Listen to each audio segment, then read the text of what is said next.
எங்கள் இருதயங்களில் எழுதப்பட்டும் சகல மனுஷராலும் அறிந்து விசுவாசிக்கப்பட்டும் இருக்கிற எங்கள் நிருபம் நீங்கள் தானே. இது யாருக்கு எழுதுறது? பவுல் அப்போஸ்தலர் கொரிந்தியர் சபைக்கு எழுதுறார். ரைட்டா? என்ன எழுதுறாரு? எங்கள் இருதயங்களில் எழுதப்பட்டும். யார் இருதயத்தில் எழுதப்பட்டு? அப்போஸ்தலருடைய இருதயத்தில் எழுதப்பட்டு. அவர் பாஸ்டர், அந்த டைம்ல இருந்த பாஸ்டர், பெரிய ஐயா அப்படி எதனா வச்சுக்கோங்க. அவர் எழுதுறாரு, சபைக்கு எழுதுறாரு. என்ன எழுதுறாரு? எங்கள் இருதயங்களில் எழுதப்பட்டும், அப்புறம் சகல மனுஷராலும் அறிந்து விசுவாசிக்கப்பட்டும் இருக்கிற எங்கள் நிருபம் நீங்கள் தானே. அடுத்து என்ன எழுதியிருக்காரு? ஏனெனில் நீங்கள் எங்கள் ஊழியத்தினால் உண்டாகிய கிறிஸ்துவின் நிருபமாயிருக்கிறீர்கள். எல்லாரும் சொல்லுங்க, நான் கிறிஸ்துவின் நிருபமாயிருக்கிறேன். சொல்லுங்க, நான் கிறிஸ்துவின் நிருபமாயிருக்கிறேன். கிறிஸ்துவின் நிருபம்னா என்ன? கிறிஸ்துனா இயேசு, அது நமக்கு தெரியும். நிருபம்னா என்ன?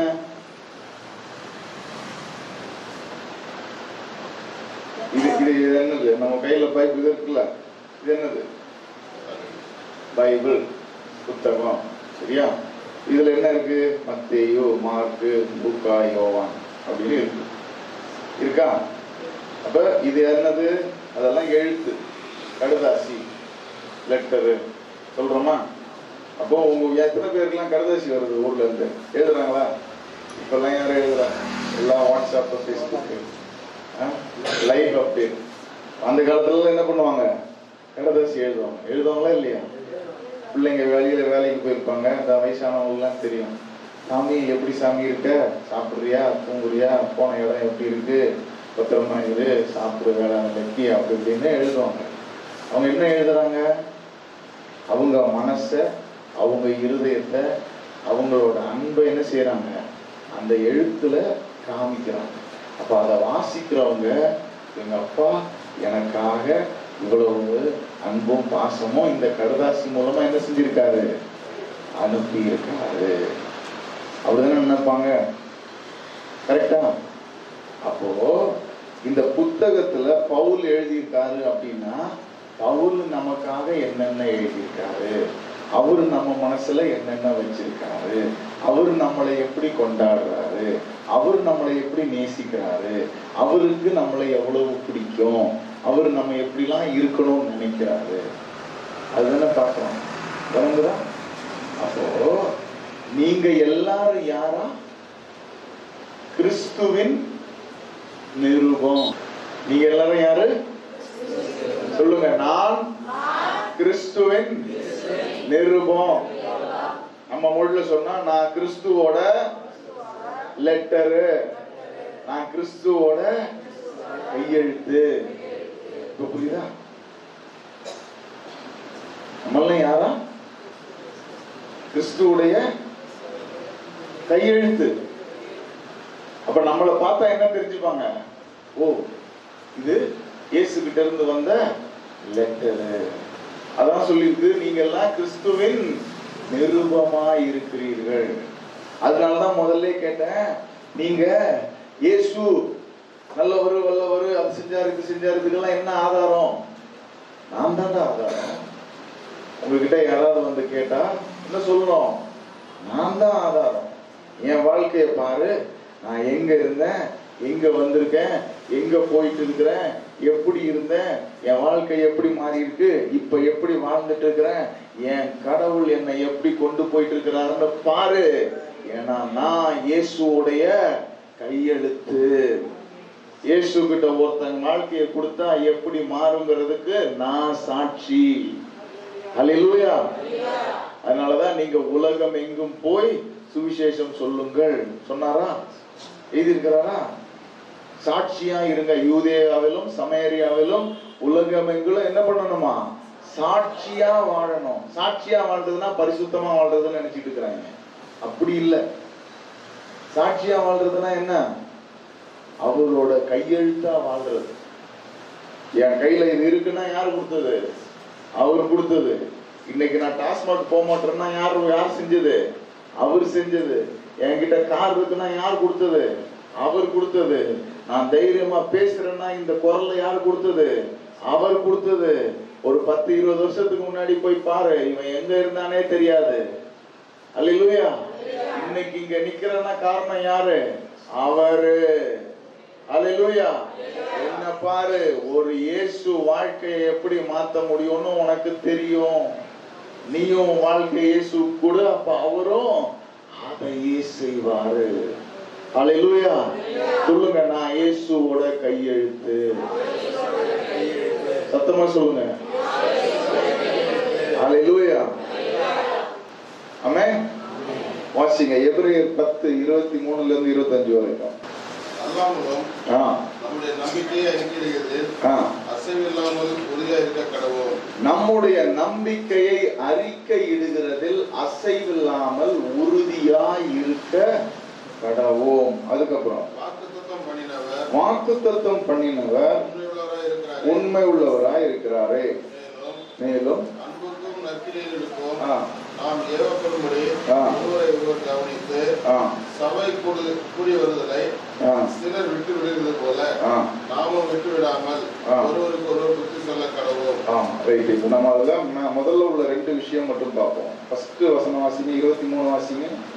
அல்லாமலும் நம்முடைய நம்பிக்கையை அறிக்கையிடுகிறதில் அசைவில்லாமல் உறுதியாக இருக்க கடவோம். நம்முடைய நம்பிக்கையை அறிக்கையிடுகிறதில் அசைவில்லாமல் உறுதி உள்ளவர்களாய் இருக்க கடவோம். கிறிஸ்தவங்களுக்கு இதான் பிரச்சனை. தெரியாமலாம் கிடையாது. இயேசுதான் உண்மையான தெய்வம், எல்லாத்தோட பெஸ்ட், அது இது எல்லாமே தெரியும். அவர் செய்வாரு, விட்டுற மாட்டாரு, பார்த்துப்பாரு, எல்லாம் நடக்கும், எல்லாமே தெரியும். ஆனா பிரச்சனை என்னன்னா, இன்னைக்கு இந்த பக்கம் நிக்கிற மனசு நாளைக்கு அந்த பக்கம் போயிடும். எங்க நடந்தது? இன்னும் நடக்கல. 3 மாசமா நானும் இதே ஜபத்தை தான் பண்ணிட்டு இருக்கிறேன். இந்த இயேசு ஏதாவது பதில் கொடுக்குதா? அப்படிலாம் நம்ம ஊர் பாட்டிங்க சொல்றது கேட்கல நீங்க. அப்புறம் அடுத்த நாள் மாஸ்டர் சொன்னாரு, ஆமா ஆமா ஆமா நான் யாரு? இயேசுவோட கையெழுத்து. அதுக்கப்புறம் மத்தியானம் ஆச்சுன்னா நான் வெயில் கொளுத்துது பாரு, இந்த வெயில் கொஞ்சம் கொஞ்சமா அடிச்சாதான் என்ன இப்படி போட்டு பாடா படுத்துது. இயேசு எங்கதான் இருக்கிறாரு தெரியல. அதுக்கப்புறம் சாயந்தரம் ஜெபம் பண்ணும்போது ஆமா ஆமா நான் இயேசுவோட கையெழுத்து அப்படின்னு. திரும்ப சாப்பிடும்போது எல்லாம் ஆக்கின சாப்பாடு சாயந்தரத்துக்குள்ள கெட்டு குடிச்சுக்குவாரு. பழைய சோறு தான் திங்க வேண்டியது. அப்படி இந்த மனசு என்ன பண்ணோம்? குரங்கு மாதிரி ஒருத்தர் இயேசு பக்கத்துல இருக்கும், இன்னொரு பக்கம் உலகத்து பக்கம் இருக்கும், இன்னொரு பக்கம் பிசாசு பக்கத்துல இருக்கும், இன்னொரு பக்கம் எங்க இருக்கிறதே தெரியாது. அதை தூக்கி தூக்கி என்ன செய்யணும்? உட்காரு, பைபிள் பாரு, இயேசு என்ன சொல்லிக்கிறாரு பாருன்னு சொல்லணும். எபிரேயர் 10:23 வாசிங்க. அல்லாமலும் நம்முடைய நம்பிக்கையை அறிக்கையிடுகிறதில் அசைவில்லாமல் உறுதியாய் இருக்க கடவோம். எல்லாரும் சொல்லுங்க, நம்முடைய நம்பிக்கையை அறிக்கையிடுகிறதில் அசைவில்லாமல் உறுதியாய் இருக்க கடவோம். நம்ம பாஷையில சொன்னா, என்ன விசுவாசிக்கிறியோ அத்தை சொல்றதுக்கு யோசிக்காத, சொல்லிக்கினே இரு. இங்க யாரெல்லாம் புதிய சிருஷ்டி? 2 கொரிந்தியர் 5:17 என்ன சொல்லுது? ஒருவன் கிறிஸ்துவுக்குள் இருந்தால் புதிய சிருஷ்டியா இருக்கிறான், பழையவைகள் எல்லாம் ஒழிந்து போயின, எல்லாம் புதிதாயின. அப்போ இங்க வந்த உடனே கேட்டவன் பேர்லாம் என்ன? ராமா, சீதா, மோகனம், அம்மா, கம்மா எல்லாமே என்னாச்சு? அப்படியே போயிடுச்சா இல்லையா? இப்ப இருக்கிறது யாரு? ஆமா, புது சிருஷ்டி. யாரு உருவாக்குனது? விதை போட்டது யாரு? இயேசு. அப்ப இயேசு விதை போட்டா முளைச்சது என்ன முளைக்கும்? ராகசுதா முளைக்குமா? மாதாவும் சீதாவும் முளைக்குமா? முளைக்காது. இயேசு விதை போட்டா என்னதான் முளைக்கும்? சொல்லுங்க. இயேசு தானே முளைக்கும். உங்களுக்கு விதை போட்டது யாரு? இயேசுவால தானே பிறந்தீங்க. அப்பதானே? அப்ப அந்த பழைய ஆளு என்ன பண்ணிட்டான்? சொல்லுங்க. என் பழைய ஆளு போயிட்டான். சொல்லுங்க. என் பழைய ஆளு. இப்ப இருக்கிறது யாரு? இயேசுதான். பவுல் எழுதியிருக்காரு, வாசிச்சிருக்கீங்களா? இனி வாழ்வது நான் அல்ல, கிறிஸ்துவே என்னில் வாழ்கிறார் எழுதியிருக்கிற போல. இப்ப வாழ்றது யாரு? இயேசு. அல்லேலூயா. அதனாலதான் நான் சொல்றேன், நீங்க எல்லாம் இயேசுவோட கையெழுத்து. ஆமென். உங்க அப்பா அம்மாவோட கையெழுத்து இல்ல, இயேசுடைய கையெழுத்து. அடுத்தது என்ன சொன்னேன்? நீங்க இயேசுவோட கையெழுத்தா இருக்கலாம், ஆனா உங்க விசுவாசத்தை நீங்க சொல்றதுல என்ன பண்ணக்கூடாது? தவறக்கூடாது. சொல்லிக்கிட்டே இருக்கணும். ஆமென். Thank you Jesus. Right. எபேசியர் 6:19-20. சங்கிலியால் கட்டப்பட்டிருக்கிற ஸ்தானாதிபதியாகிய நான் அதை பற்றி பேச வேண்டியபடி தைரியமாய் பேசத்தக்கதாக நான் தைரியமாய் என் வாயை திறந்து சுவிசேஷத்தின் ரகசியத்தை அறிவிப்பதற்கு வாக்கு எனக்கு கொடுக்கப்படும்படி எனக்காகவும் விண்ணப்பம் பண்ணுங்கள். ஆமா. பவுல் என்ன பண்றாரு? லெட்டர் எழுதுறாரு. எதுக்கு லெட்டர் எழுதுறாரு?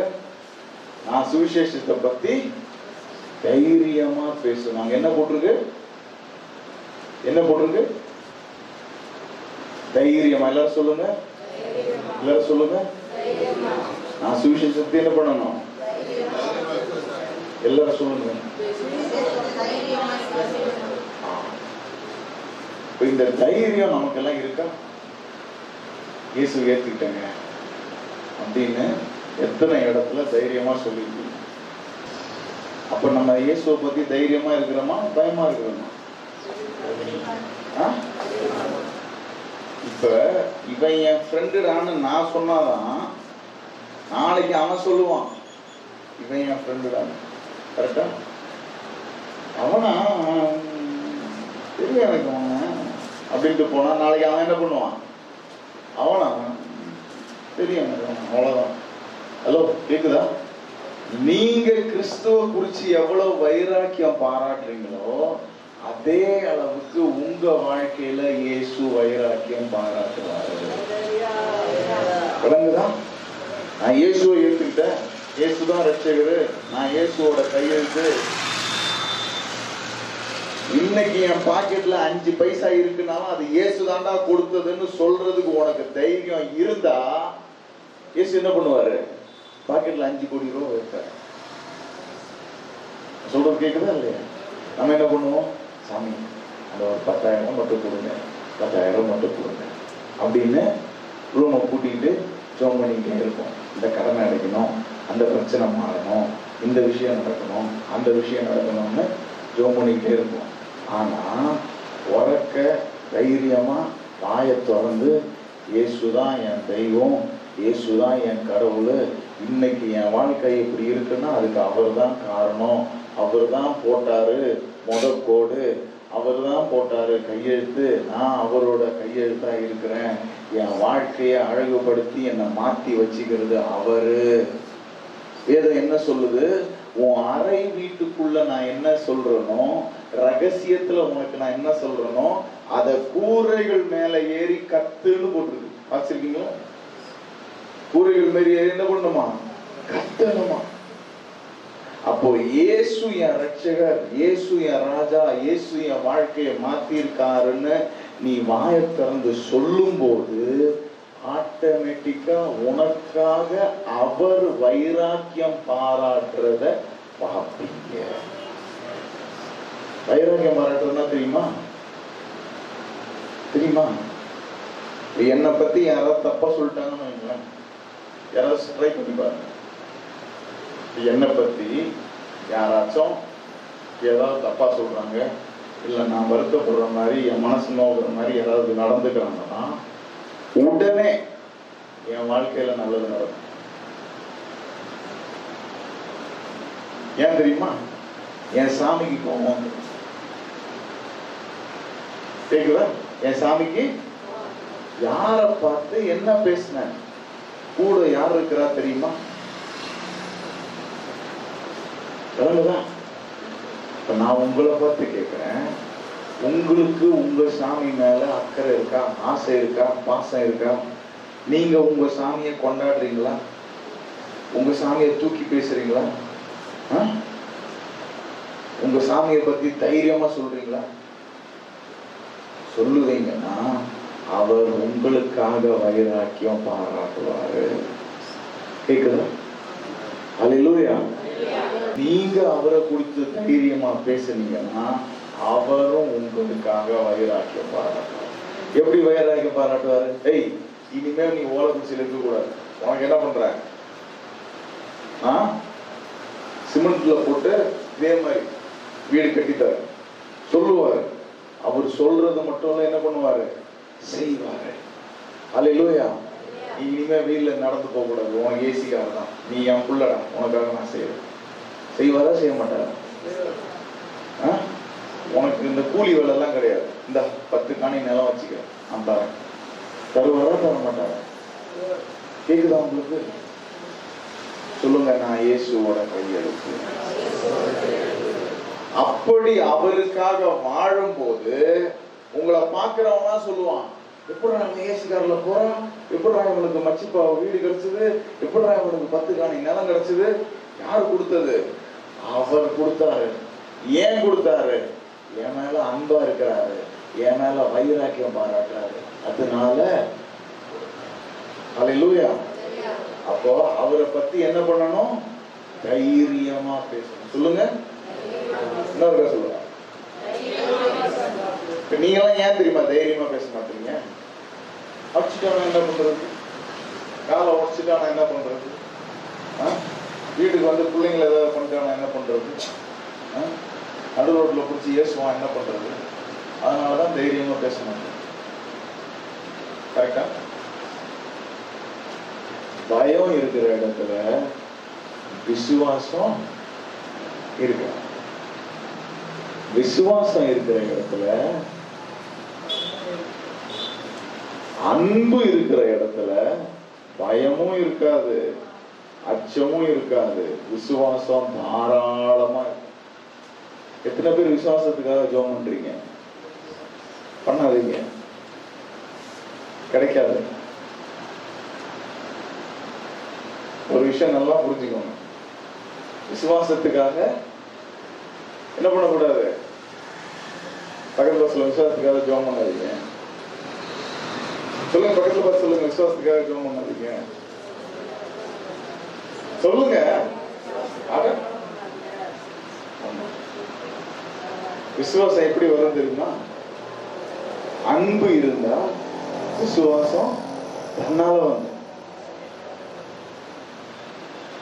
ஒரு குழந்தை அம்மாவை விசுவாசிக்குதா, நேசிக்குதா?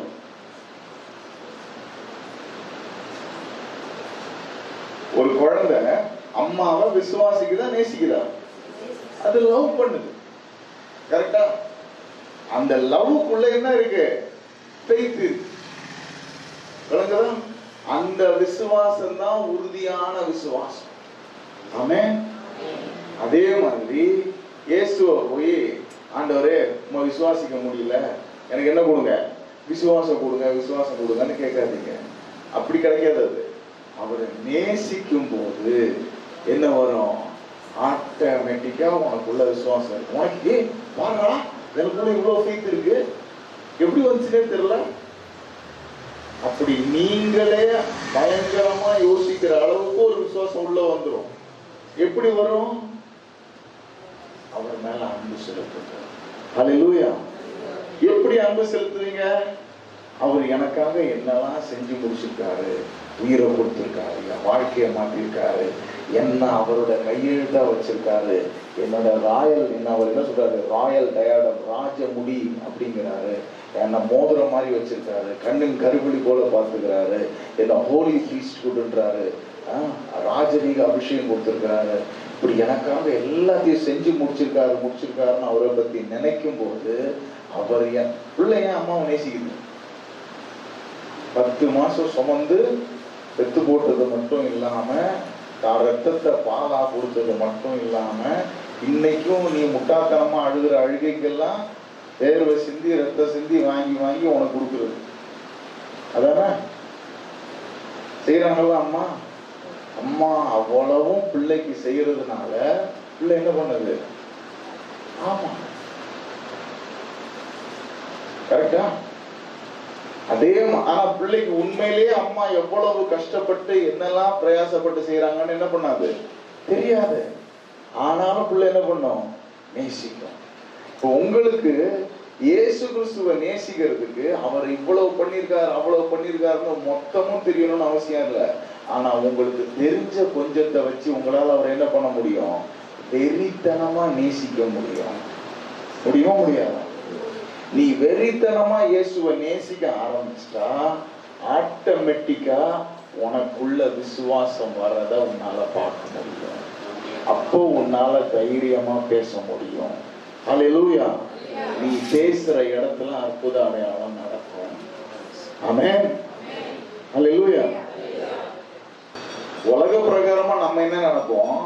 இந்த 10 கோடி ரூபாய் தள்ளுபடி ஆயிடுச்சு அப்படின்னு கையெழுத்து பேப்பர் வந்துச்சுன்னா அதை பார்த்தோன்னா ஆமாங்க கையெழுத்து ஆயிடுச்சு, பேப்பர் தள்ளுபடி ஆயிடுச்சுன்னு நம்புவோம். ஆனா இயேசு எப்படி பண்ணுவார் தெரியுமா? உன்கிட்ட சொல்லுவார், உன் கடனை தள்ளுபடி பண்ணிட்டேன், உன் பிரச்சனைய மாத்திட்டேன், உன் வீடு வந்துச்சு, எதுவா இருந்தாலும் சொல்லுவார். எங்க சொல்லுவாரு? நம்ம மனசுல, நம்ம இருதயத்துல, உள்ளத்துல சொல்லுவாரு. அப்ப நம்ம உணர்ந்துப்போம், ஆமா ஆமா சொன்னாரு, சூப்பர், தேங்க்யூ. அப்படி நன்றி சொல்லும் போது என்ன வரும்? கண்ணுல கண்ணீரா வரும். ஏன்? எனக்காக என் கடவுள் இத செஞ்சிருக்காரு. ஹல்லேலூயா. அப்போ நீ அவருக்கு நன்றி சொல்லும் போது இது ஆட்டோமேட்டிக்கா போய் உன் கண்ணு பாக்குற மாதிரி அதை செஞ்சு முடிக்கும். விளங்குதா? எத்தனை பேர் விளங்குது? உலகம் என்ன நினைக்கும்? செஞ்சு முடிச்சுட்டா நான் அதை பார்த்தா என்ன பண்ணுவேன்? நம்புவேன். அப்படி இயேசு அப்படி பண்ண மாட்டார். முதல்ல உன்கிட்ட சொல்லுவாரு. சொல்லும் போது நீ அன்புனால ரெஸ்பாண்ட் பண்ற பாரு, உன்னோட நன்றியை தெரிவிக்கிற பாரு, உன் கண்ணீர், ஓ கடவுளை எனக்காக நீங்க செய்யறேன்னு சொல்றீங்க, நன்றி, உங்களுக்கு நன்றி சொல்ற பாரு. அந்த கண்ணீர், அந்த நன்றி உள்ள இருதயம், அந்த அன்பு உள்ள இருதயம் விசுவாசமா மாறும். அந்த விசுவாசம் சூழ்நிலை எல்லாத்தையும் மாற்றும். ஹல்லேலூயா. அதனாலதான் நீங்க இயேசுவுடைய கையெழுத்தா இருப்பீங்க. ஹல்லேலூயா. சொல்லுங்க, நான் இயேசுவோட கையெழுத்து. அவர் என்ன வெறித்தனமா நேசிக்கிறாரு.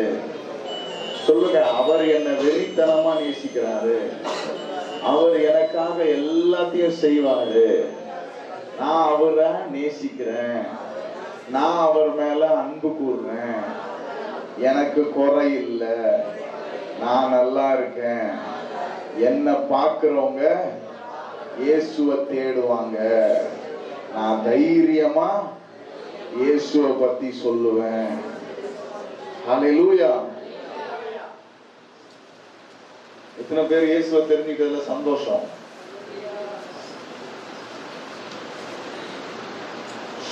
Thank you, Jesus. அப்போஸ்தலர் நடவடிக்கைகள் 4:31. அவர்கள் எல்லாரும் தேவ வசனத்தை தைரியமாய் சொன்னார்கள். இந்த வசனத்தை தெரிஞ்சுக்கிறது மட்டும் பத்தாது, இந்த வசனத்தை விசுவாசிக்கிறது மட்டும் பத்தாது, இந்த வசனத்தை சொல்லணும்.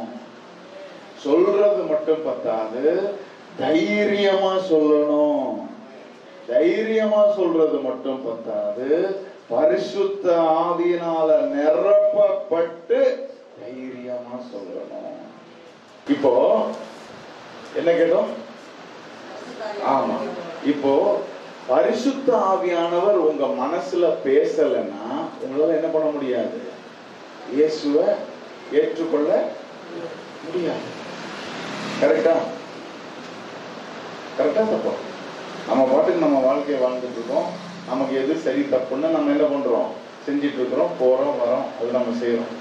ஆனா பரிசுத்த ஆவியானவர் வந்து, தம்பி இதுதான் உண்மை, இது தப்பு, இது கருப்பு, இது வெள்ளை அப்படின்னு உங்களுக்கு தெளிவுபடுத்தினாதான் உங்களால இயேசுவையே ஏற்றுக்கொள்ள முடியும்.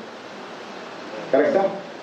அப்ப பரிசுத்த ஆவியானவர் வராம ரட்சிப்பே என்ன பண்ணாது, நடக்காது. அப்ப ரட்சிக்கப்பட்ட எல்லாரும் பரிசுத்த ஆவியானவரோட உதவியோட தான் என்ன செய்றீங்க, ரட்சிப்பை ஏற்றுக்கொள்றீங்க. கரெக்டா? ஓகே. அப்ப என்னைக்கு நான் ரட்சிக்கப்பட்டனோ அன்னையிலிருந்து இந்த பரிசுத்த ஆவியானவர் என்ன பண்றாரு, என் கூடவே. ஓகே. ஆனா இந்த வசனத்துல என்ன சொல்லுது, அப்போஸ்தலர் நடவடிக்கைகள் 4:31 அவர்கள் ஜெபம் பண்ணும்போது அவர்கள் கூடியிருக்கிற இடம் அசைந்தது. அவர்கள் எல்லாரும் பரிசுத்த ஆவியால் நிரப்பப்பட்டு தேவ வசனத்தை தைரியமாய் சொன்னார்கள். அந்த இடம் என்னது, இன்னொருக்கா, அப்புறம் பரிசுத்த ஆவியினால் நிரப்பப்பட்டு. இப்ப பரிசுத்த ஆவியானவரை நீ இயேசு கிறிஸ்து ஏற்றுக்கும் போது அவரு உன்கிட்ட வர்றதுக்கும் இடம் செஞ்சு உன்னை நிரப்புறதுக்கும் வித்தியாசம் இருக்கு. நிறைய இடத்துல வந்து பரிசுத்த ஆவியானவரை காமிக்கிறதுக்கு புறாலாம் தான் போட்டு வச்சிருக்காரு. புறா போட்டு வச்சிருப்பாங்க. எதுக்கு? அவர் வந்து அவ்வளவு மென்மையா அவ்வளவு தன்மையா வந்து இறங்குவாராம் அப்படின்னு பரவாயில்ல ஒரு நம்பிக்கை வச்சிருக்காங்க. ரைட்டா? அப்போ நீ இயேசுவை ஏற்றுக்கொள்ளும் போதுல இருந்து, இப்ப இந்த சிஸ்டர் சொன்ன மாதிரி என் வாழ்க்கையில நல்லது பண்ணியிருக்காரு, எனக்கு உதவி செஞ்சிருக்காரு, அது செய்யறாரு, இது செய்யறாரு, இது எல்லாத்தையும் பரிசுத்தாக என்ன பண்றாரு, என் கூட இருந்து செய்யறாரு. என்னது, நான் அப்பப்ப தேவைக்கு என்ன பண்றேன், அவர்கிட்ட போறேன், அவர் கொடுக்குறாரு, வாங்கிக்கிறேன், எல்லாமே பரவாயில்ல. ஆனா என் வாழ்க்கையில தைரியம் வரணும்னா என்ன வேணும், பரிசுத்த ஆவியானவருடைய நிறைவு வேணும். நான் தைரியமா பேசணும்னா என் வாழ்க்கையில என்ன வேணும், பரிசுத்த ஆவியானவரோட நிறைவு வேணும். இந்த சூழ்நிலையில இந்த இடத்துல இன்னார்கிட்ட இன்ன விஷயத்த சொன்னா போதும், இத சொல்ல தேவையில்லை அப்படின்னு நான் புரிஞ்சு கரெக்டா ஞானமா நடக்கணும்னா எனக்கு என்ன வேணும், பரிசுத்த ஆவியானவரோட நிறைவு வேணும். விளங்குதான் உங்களுக்கு?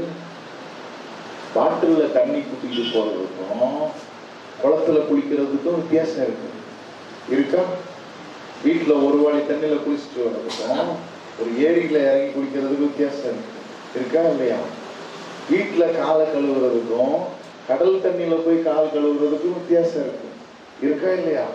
அப்போ பரிசுத்த ஆவியானவர் நான் ரட்சிக்கப்படும் போது என் கிட்ட வர்றதுக்கும் அவர் என்ன நிரப்புறதுக்கும் பெரிய வித்தியாசம் இருக்கு. கேக்குதா உங்களுக்கு? ஹல்லேலூயா. வேதம் சொல்லுது, தாகம் உள்ளவன் மேல் தண்ணீரை ஊற்றுவேன், கேட்கிற எவனும் பெற்றுக்கொள்ளுகிறான். அப்ப என்னது, கேட்கிறது யாரா இருந்தாலும் என்ன பண்ணுமா, தாகம் இருந்தா என்ன செய்வாராம், அவர்கிட்ட பெரிய டேம் இருக்கலாம், உலகத்திலேயே பெரிய டேமுக்கு தமிழ்ல அணையா அமைக்கிறாங்க, அதானே?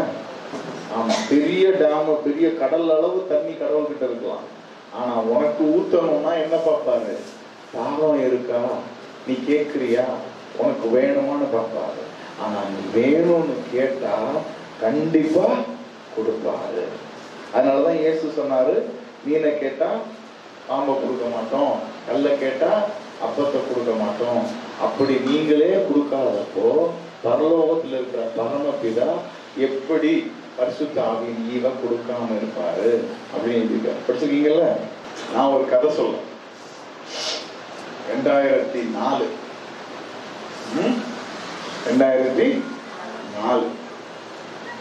இப்போ நான் காலேஜ் படிச்சுட்டு இருந்தேன். காலேஜில் 2வது வருஷம் ஃபர்ஸ்ட் இயர் முடிஞ்சு அந்த டைம் இல்லையா. அப்போ வந்து எனக்கு திடீர்னு இயேசு மேலே ஆசை ஜாஸ்தியாச்சு.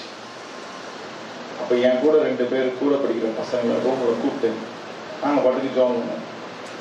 நாங்கள் ஜோம்னா என்ன பண்ணுவோம்? அப்பா you're awesome, you're wonderful, we thank you, you're excellent, நீ நல்லவர், நல்லவர், எனக்கு பிடிக்கும், I love you daddy, thank you daddy, super daddy அப்படி இப்படின்னு இப்போ நிறைய ஏதாவது வாயில் வந்ததெல்லாம் சொல்லிட்டு ஜெப குறிப்புலாம் கிடையாது எங்களுக்கு. எங்களுக்கு யாரும் இந்த ஜெப குறிப்பு சொல்லணும், தேசத்துக்காக ஜெபம் பண்ணணும், வீட்டுக்காக ஜெபம் பண்ணணும், படிப்புக்காக ஜெபம் பண்ணணும், ஏன்னா எது மேலேயும் எங்களுக்கு எந்த அக்கறையும் கிடையாது. எதை குறிச்சும் எந்த அக்கறையும் கிடையாது. ஆனால் எதுக்காகவும் நாங்கள் என்ன பண்ணலை, ஜெபம் பண்ணலை. நாங்கள் சும்மா நீங்கள் நல்ல ஒரு ஆண்டவரே, வல்ல ஒரு ஆண்டவரே, உங்களுக்கு நன்றி ஆண்டவரே, தேங்க்யூ ஆண்டவரே அப்படின்னு ஜெபம் பண்ணிட்டு அதுக்கப்புறம் இங்கே வேலையை பார்க்க போவோம், திரும்ப வந்து ஜெபம் பண்ணுவோம், திரும்ப சாப்பிட போவோம், திரும்ப தூங்குவோம், இப்படியே தான் பண்ணிட்டு இருக்கோம். ஒரு நாள் பார்த்தா நான் அல்லேலூயா அப்படிங்கிறேன், என் வாயில வேற ஏதோ வருது. நான் ஸ்தோத்திரம் அப்படிங்கிறேன், என் வாயில வேற ஏதோ வருது. இயேசு அப்படிங்கிற என் வாயில வேற ஏதோ வருது. என்னடா வாய் கொளருது. அப்புறம் அங்கே யாருக்குமே அந்நிய பாஷையே கிடையாது. ஓகேவா? நாங்கள் ஒரு 5-6 பேர் இருந்தோம் அங்கே, சர்ச்சு பாஸ்டரு அப்படிலாம் யாரும் கிடையாது.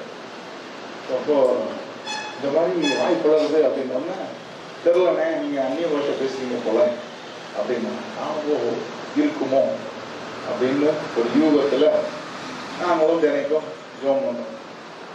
2 நாள் ஆச்சு, 3 நாள் ஆச்சு, இருக்க வாய் என்ன பண்ணுது, மாறிக்கிட்டே போகுது. நானும் மாறுது இப்படி யோசிச்சுட்டே இருக்கேன். அதுக்கப்புறம் திடீர்னு ஒரு நாள் சாயங்காலம் அப்படியே மடை திறந்து விட்ட மாதிரி வந்துச்சு பாருங்க. என் வாயை என்னால் கண்ட்ரோல் பண்ணவே முடியும். தூங்குற வரைக்கும் அந்நிய பாஷை பேசிக்கிட்டே தூங்கணும், காலையில் எந்திரிக்கும் போதும் அந்நிய பாஷை பேசிக்கிட்டே எந்திரிச்சு, அன்னையிலேருந்து இன்னைக்கு வரைக்கும் பேசிட்டு.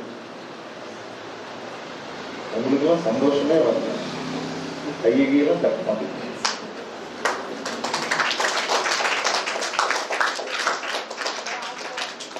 அடுத்தவங்களுக்கு நடந்ததை நினைச்சு சந்தோஷப்பட்டாதான் நம்ம சட்டியில இருந்தோம்.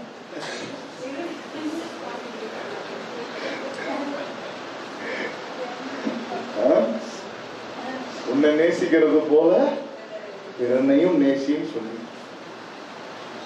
கடவுள் ஆசீர்வதிச்சாரா, பைக் வாங்கிட்டியா, சூப்பர்ரா அப்படின்னு அடுத்தவனுக்கு வர ஆசீர்வாதத்துல நீ சந்தோஷப்பட்டா உன் வீட்டுல என்ன வரும்?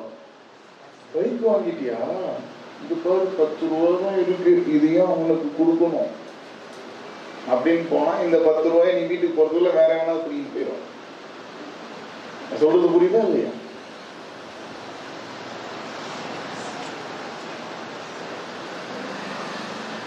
எத்தனை பேர் கேக்குது? இந்த பரிசுத்த ஆவியானவர் பார்க்கறதுக்கு நான் எந்த செலவும் பண்ணலை. நான் 40 நாள் உபவாசம் போடலை, பெரிய ஊழியக்காரரை பார்த்து தேடி போகலை, கையில் சொத்து பத்தெல்லாம் விற்று கொண்டு காணிக்க கொடுக்கலை, நான் எதுவுமே செய்யலை. என் மனசு திறந்து அப்பா நீ நல்லவர் வல்லவர்னு அவரை துதிச்சது தான். அவரை நான் துதிச்ச துதி என் வாயில அந்நிய பாஷையா வந்துச்சு. அல்லேலூயா. எனக்கு செஞ்சவர் உங்களுக்கு செய்வாரா செய்ய மாட்டாரா? சொல்லுங்க, செய்வாரா? அல்லேலூயா. இன்னைக்கு வரைக்கும் தைரியமா ஒத்த ஆளா எங்க வேணாலும் எப்ப வேணாலும் எது வேணாலும் செய்வேன். ஆமென்.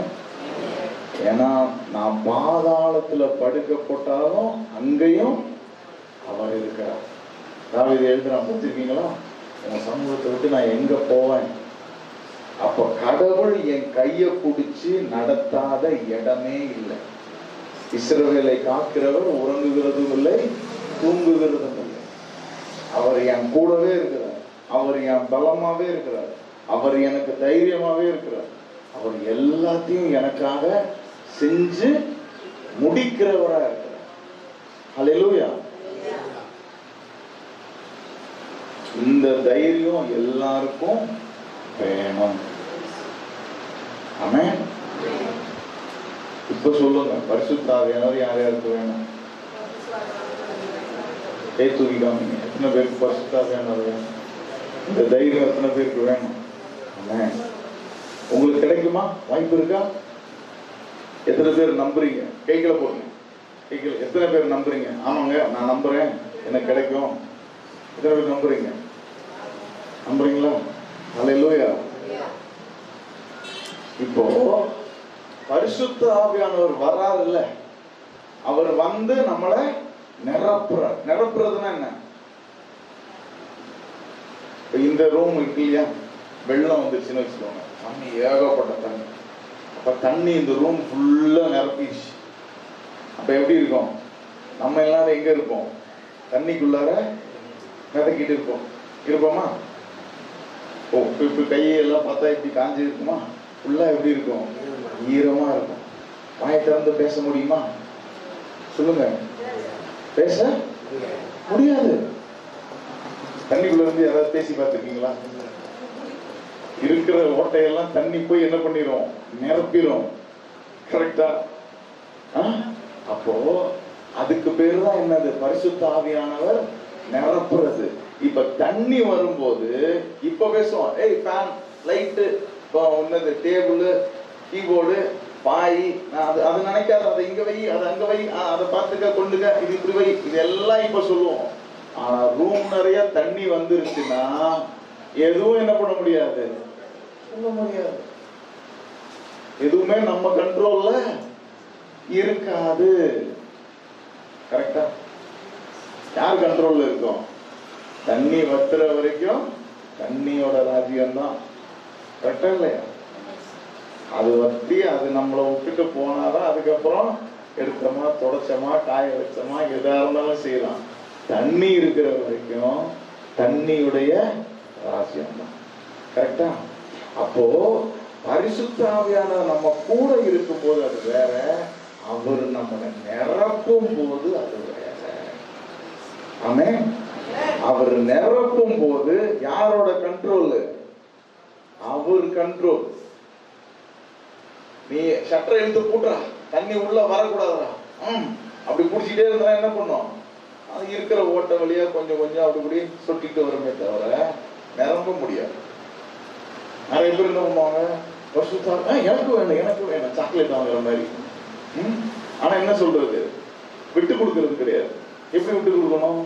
உன் மைண்டை விட்டு கொடுக்கணும், உன் சிந்தனையை விட்டு கொடுக்கணும், உன் மனசை விட்டு கொடுக்கணும், உன் வாயை விட்டு கொடுக்கணும், உன் கையை விட்டு கொடுக்கணும், உன் முழு சரீரத்தை நீ எடுத்துக்க. சாமி, நீ என்ன செய்யணும்னு நினைக்கிறியோ நீ செய்ய, நான் உனக்கு சொந்தம், நீ என்ன. ஹல்லேலூயா. ஏன்னா நம் இப்ப முதல்லயே சொன்னேன், நீங்க யாரு? இயேசுடைய கையெழுத்து. இங்கு சொல்லுமா? கீழே போகாதீங்க, கொஞ்சம் மேல போங்க. என்னங்க இடது பக்கமா எழுதிட்டு இருக்கீங்க, கொஞ்சம் வலது பக்கமா எழுதுங்க. ஏதாவது இங்கு பேனா ஏதாவது சொல்லுமா? யாரு கையில பேனா இருக்கோ, இங்கு எவன் ஊத்துனானோ, பேனா எந்த பக்கம் ஓடுதோ அதுக்கு தகுந்த மாதிரிதான் என்ன ஓடும், கையெழுத்து போய்கிட்டு இருக்கும். விளங்குதா? அப்ப என்ன பண்ணுச்சு? ஒரு உணர்வே இல்லாத, உயிரே இல்லாத, முழுக்க முழுக்க ஒப்பு கொடுத்து அந்த பேனாக்குள்ள அந்த இங்கு இருக்கு. அந்த பேனாவை பிடிக்கிறவர் எப்படிலாம் எழுதுறாரோ அப்படியெல்லாம் எழுதுறார். விளங்குதா உங்களுக்கு? அப்போ நம்முடைய வாழ்க்கைய ஆண்டவர்கிட்ட டோட்டல் சரண்டர், முழுக்க முழுக்க ஒப்பு கொடுக்கும் போது அவர் இஷ்டத்துக்கு என்ன பண்ணுவாரு? எழுதுவாரு. அந்த கையெழுத்து சூப்பரா. ஹல்லேலூயா.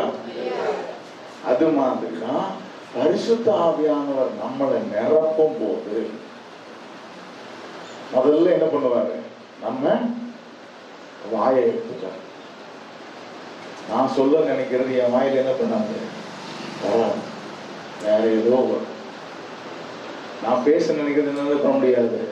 பேச முடியாது. நீங்க எப்படி பேசுறீங்க? அம்மா கூப்பிடணும்னா என்ன நினைக்கிறீங்க? இந்த மூளை யோசிக்கும், அம்மான்னு யோசிக்கும். அதுக்கு இந்த வாய் என்ன பண்ணும்? உச்சரிப்பு கொடுக்கும். இங்க இருந்து லோக்கல் பாக்ஸ்ல இருந்து என்ன பண்ணும்? சத்தம் வரும். அம்மா பிடிச்சிக்கலாம், அம்மா வரலாம் வரலாம். மூளை நினைச்சாலும் என்ன பண்ண முடியாது? தொண்டையை பிடிச்சா பேச முடியாது. கரெக்டா? அப்போ மூளையும் தொண்டையும் சேர்ந்து என்ன பண்ணும்? பேசும். கேக்குதா உங்களுக்கு?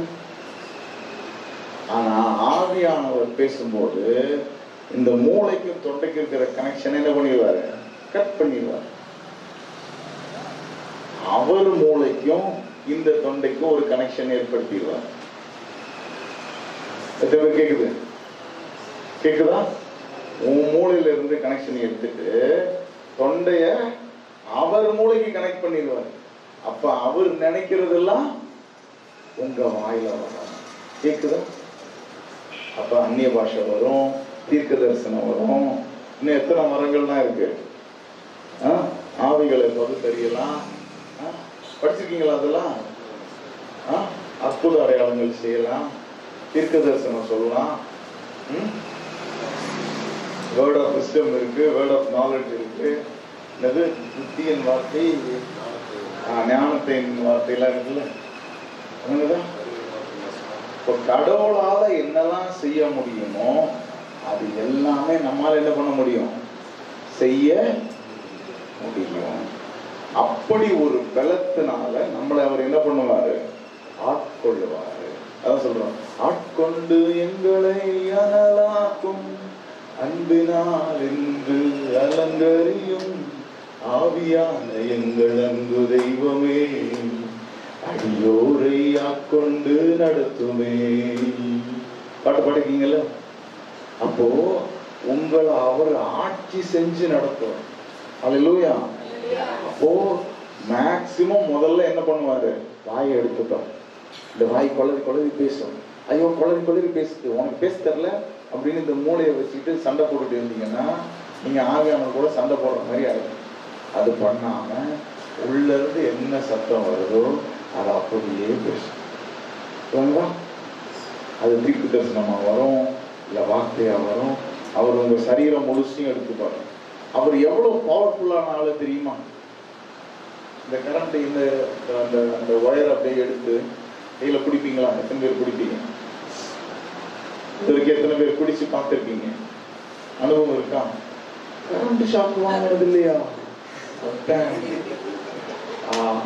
அனுபவம் இருக்குல்ல. இப்ப இந்த ஒயருக்கே இவ்வளவு பவர் இருக்குமா, வானத்தையும் பூமியும் படைச்ச அவருக்கு எவ்வளவு பவர் இருக்கும்? இருக்குமா இருக்காதா? அந்த பவர் ஃபுல்லா எனக்குள்ள போச்சுன்னா எப்படி இருக்கும்? எப்படி இருக்கும்? யோசிச்சு பாருங்க. செம்ம ஷாக் இல்ல? அதான் வேதத்துல எழுதியிருக்கு, அவரு அக்கினியில வச்சு புடமிடுவாராம், பொண்ணை போல மாறுங்கன்னு எழுதி. அப்படின்னா என்ன? உங்களோட மனசு, சிந்தனை, எண்ணம், செயல்கள், உங்களுடைய கை, காலு, மூக்கு, உங்களுடைய நரம்பு, நாடி, எலும்புகள், நனங்கள் எல்லாத்துக்குள்ள என்ன பண்ணும்? அவருடைய ஜீவன் போகும். ஆமென். அது போகும்போது இந்த வானத்தையும் பூமியும் படைச்சவரோட வல்லமை உங்களுக்குள்ள இறங்கும் போது உங்களை மனுஷா வேற மனுஷனா மாற்றிடும். அல்லேலூயா. அப்ப அந்த வல்லமை இறங்கும் போது சில நேரம் சுடும், சில நேரம் குளிரும், சில நேரம் ஷாக் அடிக்கும். அது யார் யாருக்கு என்னென்ன பண்ணோம்னு நம்மளால என்ன பண்ண முடியாது, சொல்ல முடியாது. அது உங்களுக்கும் அவருக்கும் உள்ளது. அல்லேலூயா. ஏன்னா நான் முதல்ல சொன்ன மாதிரி இந்த பூமியில நான் ஒருத்தன் இருந்திருந்தா கூட எனக்காக என்ன பண்ணிருப்பாரு? உயிரை கொடுத்திருப்பாரு. அப்ப அவர் எனக்காக செஞ்சது எல்லாமே யாருக்கு வேணா செய்வார். Everything God does to me is personal. எனக்காக ஆண்டவர் செய்யறது எல்லாமே அது எனக்கு மட்டும். உங்களுக்கு இருக்கிற மூக்கு வேற யாருக்கும் கிடையாது, உங்களுக்கு இருக்கிற காது வேற யாருக்கும் கிடையாது. அதே மாதிரி உங்களுக்கு இருக்கிற கைரேகை உலகத்துல வேற யாருக்கும் கிடையாது. அப்படி ஒவ்வொருத்தரையும் ஆண்டவர் தனித்தனியா செஞ்சு வச்சிருக்காரு.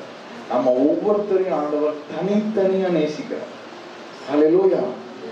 அப்போ வாழ்க்கையில நடக்கிற எல்லா விஷயமும் நமக்குள்ளது நமக்கு எப்படி இருக்கும்? ஸ்பெஷலா இருக்கும். ஏன்னா நம்ம ஆண்டவருக்கு அவ்வளோ ஸ்பெஷல். அப்போ பரிசுத்த ஆவியானவர் நம்மளை நிரப்பும் போது, அவரோட வல்லமை நமக்குள்ள இறங்கும் போது நமக்கு எப்படி வேணாலும் நடக்கலாம். ஆனா நம்ம செய்ய வேண்டியது என்னது? விட்டு கொடுக்கணும். அல்லேலூயா. விட்டு கொடுப்பீங்களா? தாகம் உள்ளவன் மேல் தண்ணீரை ஊற்றுவார். அல்லேலூயா. கேட்கிற எவனும் பெற்றுக் கொள்ளுகிறான். ஆமென். உங்களுக்குள்ள பரிசுத்த ஆவியானவர் வரும்போது நீங்க தைரியம் உள்ளவர்களாய். அல்லேலூயா.